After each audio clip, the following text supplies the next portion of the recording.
अपनी बात कर रहा है उसको जैव दर्शन में विष्णु की। अब अपना भावार्थ बचा उसको पढ़ना जी। नमस्कार। इसमें जो शंका दी है उसका थोड़ा सा पहली वाली सुखादि समझे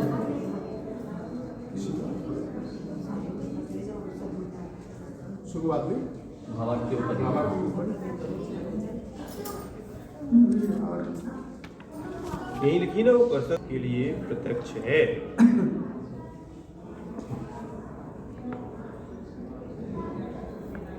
सुनिए ध्यान से।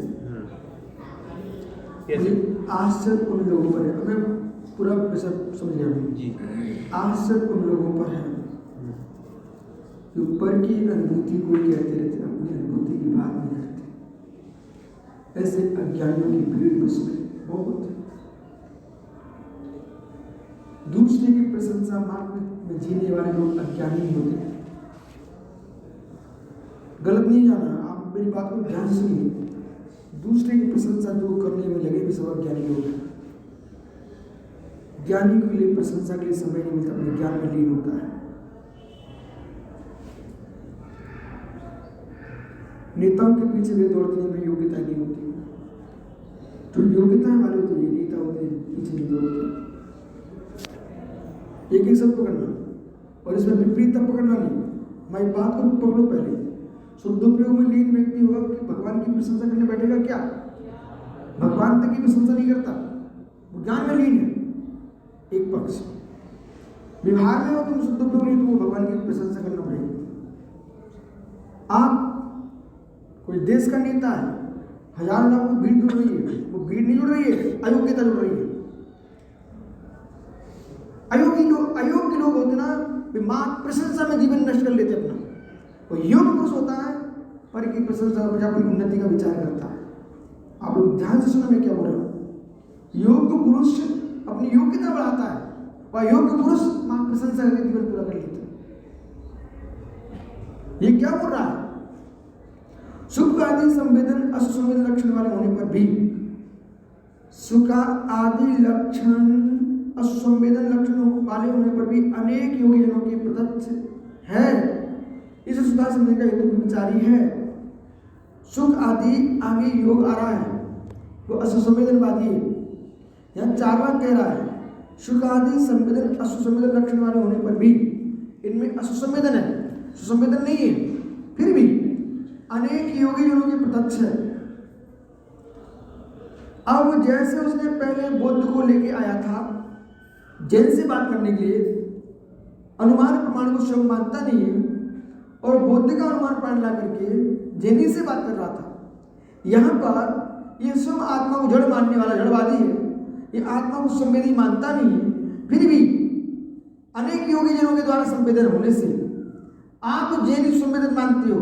विचार किसे कहते हैं? अनेकांतिक दोष। लक्ष्मी भी जाए अलक्ष्मी भी जाए, ये क्या है? अतिव्याप्ति जो यही क्या है? इसको विचारी शब्द बोले तो कहाँ डालेंगे? लक्ष्मी भी जा रहा अलक्ष्मी भी जा रहा, विचार है कि नहीं? यही विचारी दोष है, यही एकांतिक दोष है। इसको कहते हैं अतिव्याप्ति दोष। ठीक है, अतिव्याप्ति दोष जा रहा है। मानो आप जैनियों के लिए अतिव्याप्ति दोष क्यों दे रहा है? आप आत्मा को संवेदी मानते हो, तो संवेदी मानते हो तो विचार दोष है।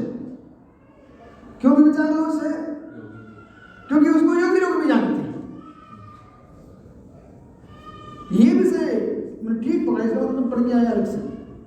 तो मतलब विचार दोष आ गया। आगे ये समझ में ये कह रहे हैं चारवाक है वो जड़वादी है, वो आत्मा को तो मानता नहीं है, चेतन को मानता नहीं है। जैन कह रहा आत्मा संवेदन स्वामी चेतन है। तो फिर उसने कहा ये मान ही नहीं रहे जैनी लोग, इनने आत्मा को संवेदन सिद्ध कर रहे हैं, फिर भी हम कोई ना कोई दोष निकालेंगे इनमें। तो इन्होंने क्या दोष निकाला जैनियों में? आप सुसंवेदन मानते हो, ये सुसंवेदन भी आत्मा सुसंवेदी है, फिर भी अनेक योगी जनों द्वारा प्रत्यक्ष है सुसंवेदन। तो उस सुसंवेदन में आपका हेतु भी विचारी है। पहले इनके शंका को समझ लीजिए, उत्तर बाद में समझते रहना। शंका समझ आ गई? नहीं आई? नहीं आई? चारवाक जड़वादी है, सुसंवेदन नहीं मानता, हाँ, चैतन्य को नहीं मानता, तुम जैन मानते कि नहीं? मानते हैं। मानते हो। तो ऐसे दर्शन है जगत में जो योगी प्रत्यक्ष मानते हैं, हाँ, मानते हैं। योगी संवेदन मानते हैं, ये भी सही है।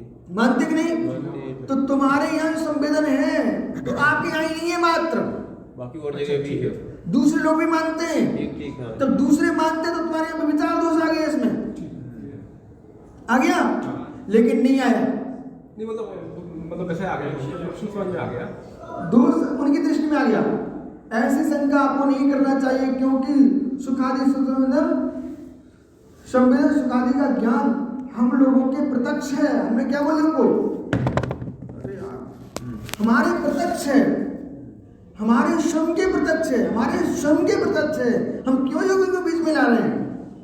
आया समझ में? अब कल से जो विषय चलेगा अभी पूरा और वो तो चला रहे हैं। कल जो विषय चलेगा उसमें योग दर्शन की चर्चा चलेगी। और योग दर्शन जो है ना, वो आत्मा को अश्वमेधी मानता है, अश्वमेधी मानता है। यदि आपको संक्षेप में इसके विषय में अच्छे जानना हो, मतलब जो बिल्कुल जिनका प्रवेश ही नहीं है, उनको श्लोकदेश भाष्य का 21 नंबर का श्लोक की वो पढ़ना चाहिए। भाष्य सुसंवेदन की व्याख्या विशेष समझना है, और जिनको न्याय में प्रवेश करना है, श्लोकदेश भाष्य और आपका स्वरूप संबोधन परिशीलन, देश में नहीं परिशीलन भाष्य, ये दो पढ़ने पर न्याय में प्रवेश हो जाएगा। अब वहां के लिए सुसंवेदन दोनों मात्र है। अत्यंत शोकवात्मा लोकालोक विलोकना, ये मालूम लोग समझते स्टोकदेश में छोटी सी कारिका है, ये सबसे गहनतम कारिका है। जैसे आपने तत्व सूत्र पढ़ा, तत्प्रमाणे कितना सा सूत्र है, तत्प्रमाणे सबसे ज्यादा टीका राजभारती में सौराष्ट्र किसकी है? तत्प्रमाणे। आइए, चारवाक का कहना है कि पृथ्वी जल अग्नि वायु इन भूत पुष्टियों से शरीर का निर्माण होता है, उसी में आत्मा बन जाती है, और शरीर मन इंद्रिय ज्ञान और आत्मा सब भूत चतुष्टय से निर्मित है। चैतन्य का कोई भिन्न तत्व या द्रव नहीं है जो कि अनादि अनंत काल तक स्थिर रहता हो। मतलब शरीर के जन्म के पहले और मरने के बाद आत्मा नाम की कोई चीज नहीं है। ये किसने बोल दिया? चारवाक ने। इस बात को सिद्ध करने के लिए चारवाक ने बहुत युक्ति पंक्तियों द्वारा अपना पक्ष पुष्ट किया। उसका कहना है कि गोमय आदि से बिच्छू कीचड़ आदि से कीड़े मकोड़े केंचुए आदि उत्पन्न होते हैं, देखे जाते हैं। वन में पूरा विषय सामने आ गया। घर्षण से अग्नि उत्पन्न होती है, उसमें जीवात्मा कहाँ से आया? मेघों की गणना बिजली आदि का उपादान कारण क्या है? इत्यादि में आत्मा रूप उपादान के बिना ही आत्मा उत्पन्न हो रही है। तो आत्मा भूतों से बनती है, भूत चतुष्टय और आत्मा एक तत्व है, किंतु भूत चतुष्टय परस्पर भिन्न भिन्न तत्व है। सुनना, भूत चतुष्टय आत्मा तो एक है और भूत चतुष्टय भिन्न भिन्न है। अग्नि वायु जल ये सब भिन्न भिन्न तत्व हो गए, और वो आत्मा और भूत चतुष्टय एक ही है। इसी बात को एक ऐसे कैसे बोलना, इसको उदाहरण दे सकते हैं? इसके अलावा कोई उदाहरण आप लोग बोलो, कोई उदाहरण ऐसा? 4 सब्जियां मिला देती तो एक सब्जी बन जाती है। मादा का पैदा ये तो नहीं लोग। अरे भाई, हार्ड बहेड़ा आंवला से एक चूर्ण बनता त्रिफला, ठीक है ना? और उसमें आप जो ना प्रपाल पिष्टी आदि द्रव्य और मिला दो, 2 चूर्ण मिला के तीसरा नाम आ गया, जितनी रासायनिक क्रिया सब सुने ना? तो ये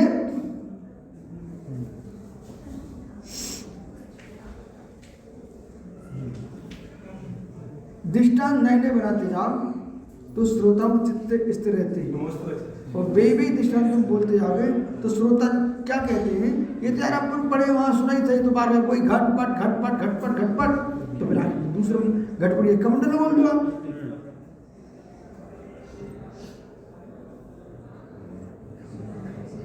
इसी बात को सुनकर जैनाचार्य ने बहुत अच्छा वास्तविक समाधान किया।